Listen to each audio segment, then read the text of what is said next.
WhiskyJason here, whiskey from the viewpoint of an American in Germany tasting rare and exotic whiskeys. Today I have something interesting from Tomintoul. This is a single malt, single cask bottling. So, Speyside, Glenlivet, because it's actually in the area of Glenlivet, that's why they can still carry the name. Single Malt Scotch Whisky, single cask. Now, the packaging, I'm going to be a little bit cruel. This is excellent for the year 1985. You have a plastic little window here. You have artificial leather type of feeling here. Come on, guys. It's 2020. We don't do that anymore, all right? Now, the box is actually nice. There's a nice little indentation. There's a good place for the bottleneck of the bottle, so it sits very, very nicely there. On the back, there's a little bit of marketing jumbo. It says here, Tomintoul, the Tomintoul Single Malt Whisky is a testament to our master distiller, Robert Fleming. A very interesting guy, by the way, whose family has been making whiskey in the Speyside region for 4 generations. That's actually amazing. After years of searching for the purest natural water in Scotland, marketing cram, we discovered the Ballantrae Spring. For millions of years, this water has been flowing through the mountainside near Tomintoul, the highest village in the Highlands. In the heart of Speyside Glenlivet region, the Tomintoul distillery was built to capture this unique source. It was actually built, I forgot, let's see here, it was 1956, if I remember correctly, which is not that long ago according to Single Malt Scotch Whisky standards here. 1965 is when it was actually built, so it's not that old. All right, so one last thing here. This limited edition single cask whiskey has been bottled at cask strength. It says so here, cask strength. To retain the whiskey's unique and natural characteristics and suitably of taste, and by not chill filtering this whiskey, it ensures that the aromatic compounds, components in the whiskey are preserved to enhance presence and flavor. It's pretty bad that they actually have to explain on a single cask bottling, which costs 108 euros, why it's not chilled filtered and natural color. No caramel coloring has been added to the single malt so that the characteristics or naturalness of the whiskey from the cask can be enjoyed to the fullest. Which means everything else Tomintoul does is usually chill filtered, not all of it, but most of it, and it has all been coloring added. So this is a very, very the unicorn in the whiskey world. So we actually have a distillation date, so we know that it was distilled on the 13th of October 2004. Yay! We have no idea when it was bottled. We just know it was in the September of 2018. Wouldn't you think they'd be able to figure out the bottling date quicker? No. All right, good. It's aged 13 years. I have bottle number 750 of 858. Cask is an O, is an S, and a 5. It's a very unique OS5. And it's a cask type is an Oloroso sherry butt. Not very dark for a sherry butt, by the way. And that's why we have so many bottles coming out of there. Whiskey base number 129941. As I mentioned, at the Whiskey Exchange, it's 96 pounds. And over here in Germany, I paid 108 euros 50 for this. All right, Master Distiller Robert Fleming's, this is your bottle. Very interesting that it still says here Speyside Glenlivet in the bottle, and it says, of course, the Gentle Dram. The other distilling company for the Agnes Dundee distillers would be Glencadam. Those are the 2 sister distilleries at the moment. About 2 hours, 2 hours, 14 and 15 minutes away from each other. They're not very, very close there in Scotland by each other, but that's what they have, and they're promoting them. Yeah, I have a control whiskey. This is a Glenturret from Gordon and MacPhail. This is 2005 with 53.7%, so 1 year actually younger. And it was bottled on the 13th of June 2019, so it's actually a little bit older. So this was, as I said, 2018, September. So this was basically the same thing. This was 114, I think. This is 108, so basically the same age. I still have a little bit left from my German video in here, so I'm just going to pour a tiny little bit more in here. I don't need much as a control whiskey.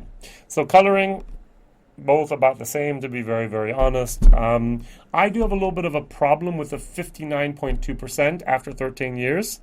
I do not believe that this was actually put in the cask at 63.5%. In America, we cannot go up to 62.5%. Therefore, we use 63.5% normally in Scotland, except if we do refill, and then often we go up. So I think this is a refill or the Lozo cask, and I think this was actually bottled at 68, maybe 68.5%, which would then be okay with the Angel share. On the nose, honey and Maggi. Maggi is something we put on our meals over here. Yeah, Maggi is actually made from something called lovage, Lovage. Sometimes it's garden lovage, sometimes it's love parsley. And that's exactly that type of note that I have here. Another note would also be here.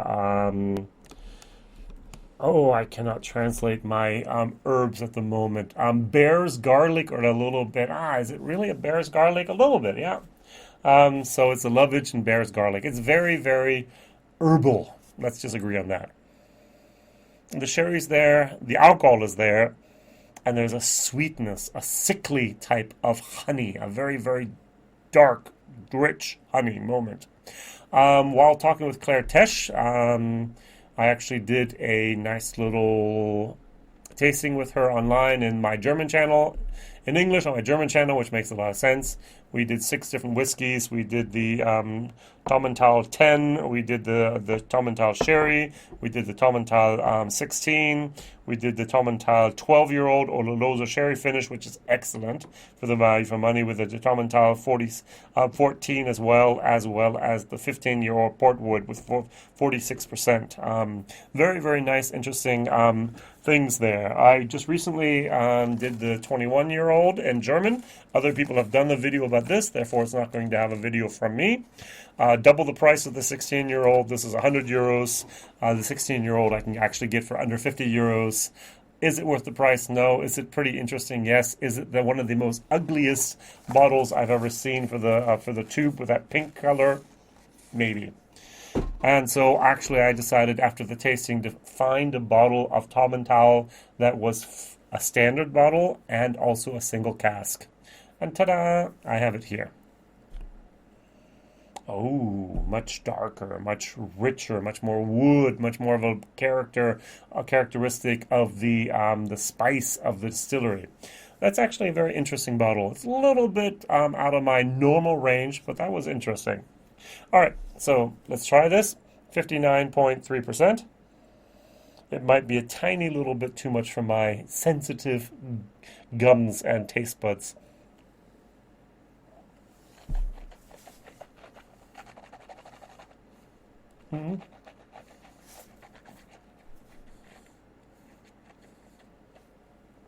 There's a flash of alcohol, a flash of heat, a flash of white pepper there.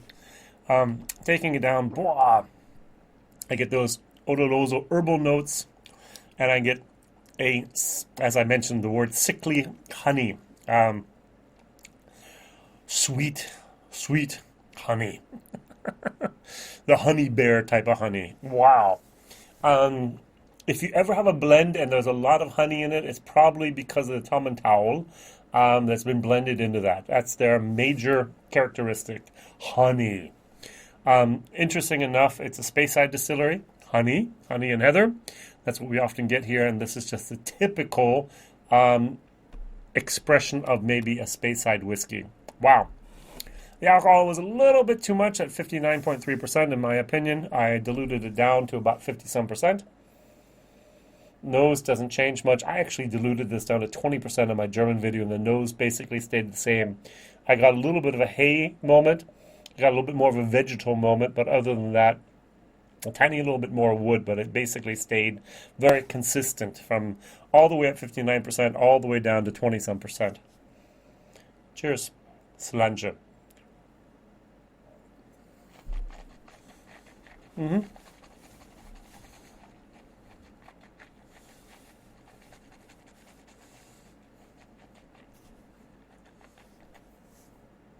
There's such thing as a sherry bomb.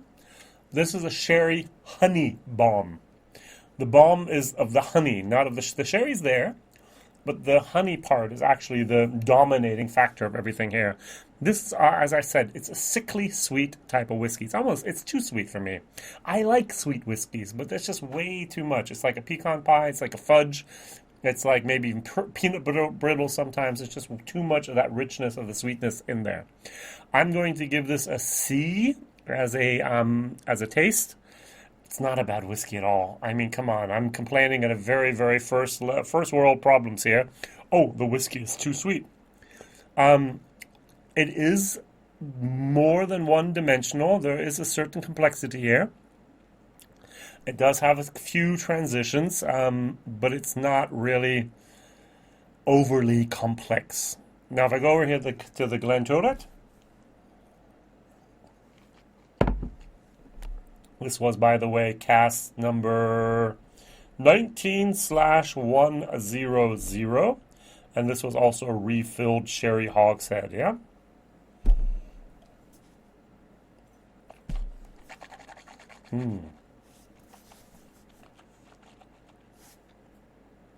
I really do notice how sweet that is after tasting that. That's a normal whiskey.